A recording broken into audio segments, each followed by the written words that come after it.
Ce projet n'est pas né dans une salle de réunion. Il est né dans un cabinet de consultation. Il est né du visage de femmes et d'hommes venus me consulter parce qu'ils n'arrivaient pas à avoir des enfants. Vous connaissez ces consultations. On explique, on rassure, et puis le moment vient où il faut dire la vérité. Vous savez quoi? Ce que vous avez, ça ne se traite pas en Haïti. Et il fallait aux couples haïtiens que la médecine avait une réponse à leur souffrance. Cette réponse se trouvait de l'autre côté de la frontière, d'un visa, d'un billet d'avion et d'une somme que la plupart ne pourraient jamais réunir. J'ai prononcé cette phrase un nombre incalculable de fois. Et à chaque fois, elle me coûtait davantage parce que le médecin qui répète à ses patients que la solution existe ailleurs finit par se demander ce qu'il fait là. L'Institut haïtien de fertilité est né de ce refus, du refus qu'un couple haïtien doive quitter son pays pour espérer avoir un enfant. Je vais être clair, que ce que nous inaugurons ce soir, nous n'inaugurons pas une clinique de plus. L'Institut haïtien de fertilité, c'est le premier du genre pour la fertilité de manière complète, où on aura tout ce qui existe au monde en matière de traitement, de l'andrologie, de la fécondation in vitro, des analyses génétiques. Je vais insister sur un point que l'on oublie trop souvent. Dans près de la moitié des cas, les problèmes, ça vient du facteur masculin. C'est ce que nous avons pu découvrir et nous allons beaucoup insister sur ce facteur. Ce centre apporte ce que les discours ni les bonnes intentions n'ont jamais réussi. Un examen, des résultats, une véritable foi pour la réussite et aussi la joie et le contentement de la famille haïtienne. Un centre à lui seul ne peut pas changer un pays. Ce qui change un pays, ce sont les compétences. Et ce que nous avons découvert ceci, l'Institut haïtien de fertilité a signé un protocole d'accord avec le ministre de la Santé publique et de la Population. Ce partenariat engage l'Institut bien au-delà de son activité clinique.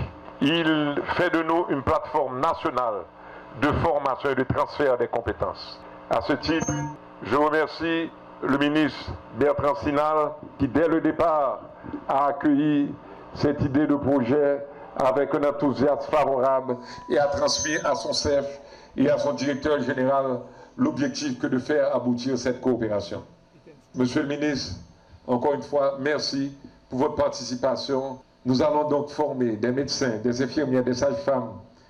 Nous allons les former au diagnostic et à la prise en charge initiale et au référencement.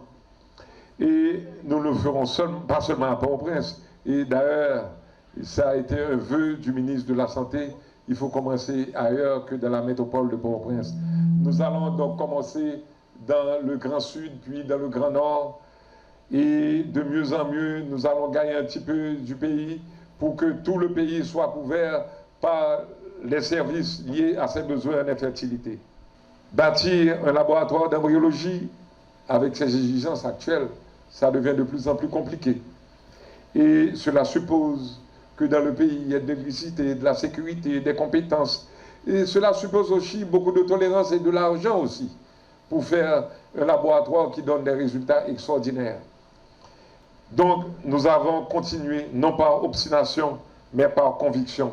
L'événement qui nous réunit est d'abord le fruit d'une initiative portée par des professionnels qui ont choisi d'investir leurs compétences, leurs ressources et leur confiance dans notre pays pour développer une offre de soins dans un domaine hautement spécialisé.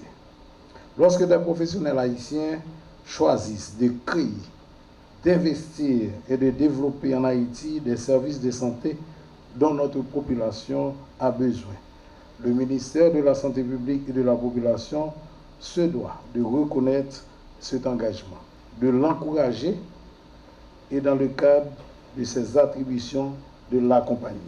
Je voudrais, au nom du ministère de la Santé publique et de la Population, féliciter le directeur exécutif, Dr Harry Beauvais, aussi que l'ensemble des professionnels et partenaires qui ont contribué à la matérialisation de cette initiative. Mesdames et messieurs, je tiens à attirer toute votre attention sur la réalité humaine et sanitaire de l'infertilité. Derrière les statistiques et les diagnostics se trouvent des femmes, des hommes et des couples confrontés pendant des années à l'incertitude, au déplacement, mais également à une souffrance qui demeure étouffée.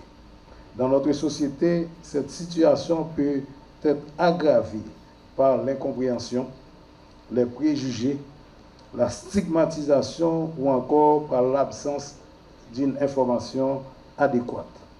Parler de fertilité, c'est donc mettre l'accent sur la santé reproductive, l'un de mes piliers, et accès aux soins et d'accompagnement des personnes. Pendant trop longtemps, l'accès à certains soins spécialisés a représenté un véritable parcours pour les familles haïtiennes.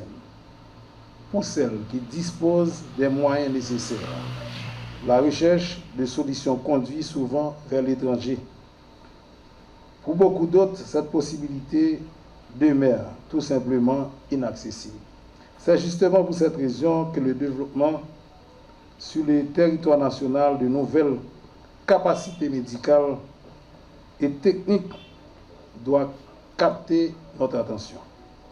Le soutien du ministère à cette initiative s'inscrit donc dans une vision claire, encourager l'investissement et l'innovation, tout en veillant au respect des normes, de l'éthique professionnelle, de la qualité des soins et de la sécurité des patients.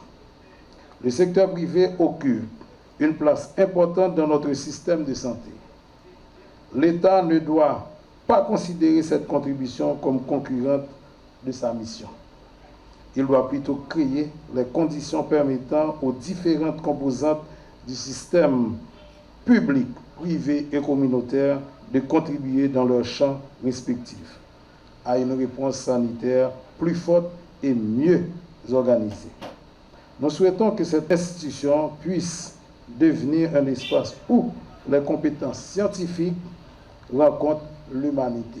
Nous souhaitons également que cette initiative contribue au développement des compétences nationales, à la formation des professionnels et plus largement au renforcement de l'offre de soins spécialisés en Haïti. Mesdames et messieurs, notre pays a besoin de femmes et d'hommes qui continuent à bâtir. Il a besoin de professionnels qui choisissent de mettre leur expertise au service de la population. Il a besoin d'investissements responsables et il a besoin d'institutions comme IHF capables de démontrer que l'excellence médicale peut aussi se construire ici en Haïti. Que cette nouvelle institution puisse contribuer à rapprocher les soins spécialisés de la population haïtienne et à renforcer progressivement les capacités de notre système national de santé.